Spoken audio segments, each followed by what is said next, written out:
بسم اللہ الرحمن الرحیم۔ السلام علیکم عزیز طلباء و طالبات۔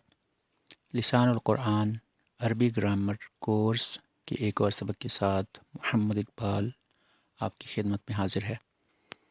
آپ کو یاد ہوگا کہ ہم نے پڑھا تھا کہ اسم کے بارے میں 4 باتیں جاننی چاہیے۔ وہ کیا ہیں؟ نمبر 1، اسم مذکر ہے یا مؤنث ہے۔ نمبر 2، اسم واحد ہے، تثنیہ ہے یا جمع ہے۔ نمبر 3، اسم معرفہ ہے یا نکرہ ہے۔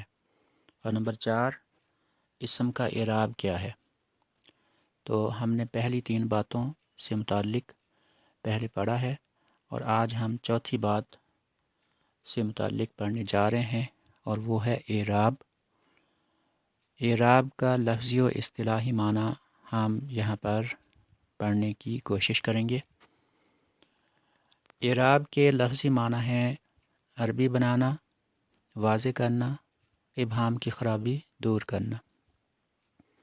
یہاں پر جو دوسرا معنی ہے واضح کرنا، یہ زیادہ موضوع سے متعلق ہے، اور یہ زیادہ یہاں پر اس کا اطلاق ہوتا ہے، یعنی یہ معنی موقع کے لحاظ سے زیادہ موزوں ہے۔ اعراب عربی زبان کا اہم ترین وصف ہے۔ اردو زبان میں چونکہ حرکات کو اعراب کہہ دیا جاتا ہے، لہٰذا عربی میں اعراب سمجھنا مشکل ہو جاتا ہے۔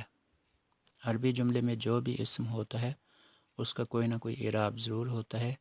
اعراب اسم کے آخر میں ہونے والی تبدیلی سے معلوم ہوتا ہے۔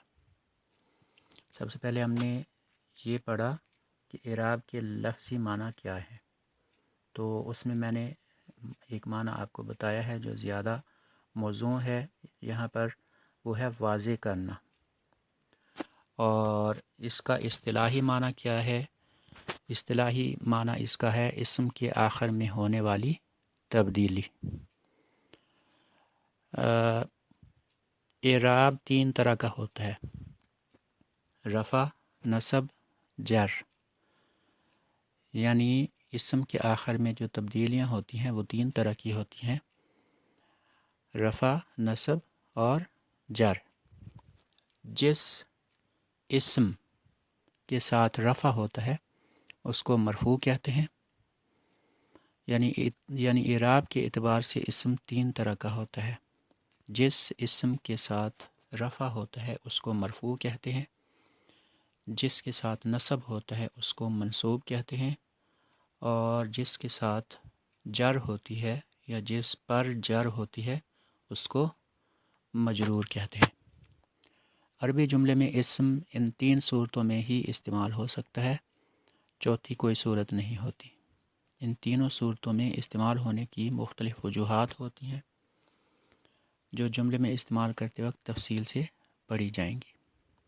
فی الحال ہم یہ جاننے کی کوشش کریں گے کہ مذکر، مؤنث، واحد، مثنیٰ، جمع، نکرہ اور معرفہ اسم جب مرفوع، منصوب اور مجرور ہوتے ہیں تو ان کے آخر میں کیا تبدیلی آتی ہے اور وہ کیسے دکھائی دیتی ہے۔ آج کے سبق میں جو مجھے آپ کو سمجھانا ہے اور آپ کو سمجھنا ہے وہ یہی ہے کہ اعراب کیا ہوتا ہے اور اس کی وجہ کیا ہوتی ہے، اعراب کی کتنی قسمیں ہیں یا کتنی طرح کا ہوتا ہے، اور اعراب کے لحاظ سے اسم کی کتنی قسمیں ہیں۔ تو اردو میں جب لفظ اعراب استعمال ہوتا ہے تو اس سے زیر زبر، پیش، جزم وغیرہ مراد ہوتی ہیں۔ آپ کو پتہ ہے کہ ہم اردو جب لکھتے اور پڑھتے ہیں تو زیریں زبریں نہیں لگی ہوئی ہوتی، یعنی ہم بغیر اعراب کے اردو کو سمجھ بھی سکتے ہیں اور بغیر اعراب کے اردو لکھ کر سمجھا بھی سکتے ہیں۔ یہی حال عربی کا ہے کہ عرب میں جو لوگ ہیں وہ عربی کو لکھتے ہوئے اعراب نہیں لگاتے، انہیں اعراب کی ضرورت پیش نہیں آتی، وہ اعراب کے بغیر عربی لکھی ہوئی کو سمجھتے ہیں اور کسی کو سمجھانی ہو تب بھی بغیر اعراب کے لکھتے ہیں، یعنی بغیر زبر زیر کے لکھتے ہیں۔ لیکن یہ یاد رکھیں کہ یہاں پر اعراب سے ایک خاص اعراب مراد ہے، اور وہ اعراب ہے اس کے کسی اسم کے آخر میں ہونے والی تبدیلی۔ میں اس کی آپ کو مثال دیتا ہوں۔ مثلا زیدن، اب آخر میں دال پر آپ دیکھ رہے ہیں جو دو پیش ہیں اس کو اعراب کہتے ہیں۔ زیدن، اب دال کے اوپر جو دو زبر آگے ہیں اس کو اعراب کہتے ہیں، اور بزیدن، دال کے نیچے جو دو زیر آ گئی ہیں ان کو اعراب کہتے ہیں۔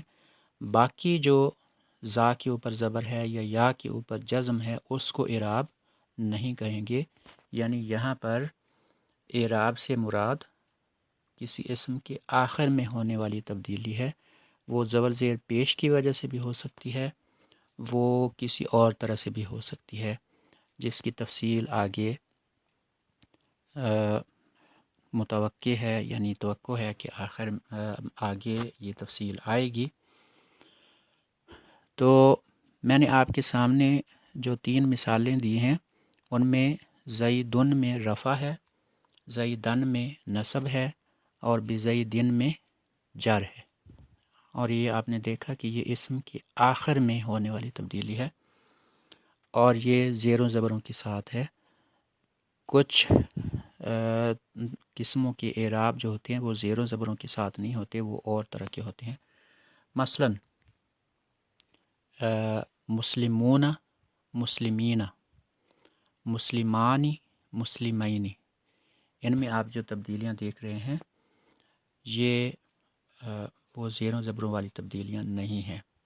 اسی طرح سے ابو، ابا اور ابی، یہ ایک ہی لفظ کی 3 صورتیں آپ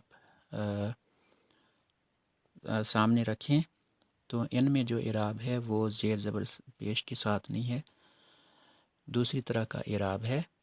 اعراب کی کیا اہمیت ہے اور اعراب کے بارے میں جاننا کیوں ضروری ہے؟ کہا جاتا ہے کہ الصرف ام العلوم والنحو ابوہا، کہ صرف وہ علوم کی ماں ہے اور نحو اس کا باپ ہے۔ تو عربی زبان میں اعراب کا جاننا ہمارے لیے اس لیے ضروری ہے کہ ہم عجمی لوگوں کو یہ نہیں معلوم ہوتا کہ کون سا اسم عبارت میں فاعل ہے، کون سا مفعول ہے، اور جب تک فاعل اور مفعول کا پتہ نہ چلے تو مطلب واضح نہیں ہوتا۔ تو اعراب کا لغوی معنی بھی ہے واضح کرنا، اور اعراب کا جو مقصد ہے وہ بھی ہے معنی کو واضح کرنا اور ابہام کو دور کرنا۔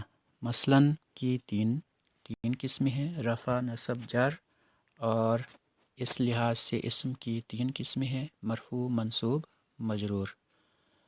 مرفوع کا تعلق رفع کے ساتھ ہے، منصوب کا نصب کے ساتھ، اور مجرور کا جر کے ساتھ تعلق ہے۔ تو یہاں نیچے یہ کہا گیا کہ کوئی چوتھی صورت نہیں ہوتی، واقعی کوئی چوتھی صورت نہیں ہوتی، لیکن آپ انہی تینوں صورتوں کی مزید آگے صورتیں، ذیلی صورتیں دیکھیں گے جن کو سمجھنا انتہائی ضروری ہے۔ میں نے جیسے کہا کہ عربی میں کہا جاتا ہے کہ صرف علوم کی ماں ہے، نحو ان کا باپ ہے، اور نحو کا باپ مجھے اعراب یہ سمجھ میں آتا ہے، یعنی اعراب کا سمجھنا آپ کے لیے بہت ہی زیادہ ضروری ہے۔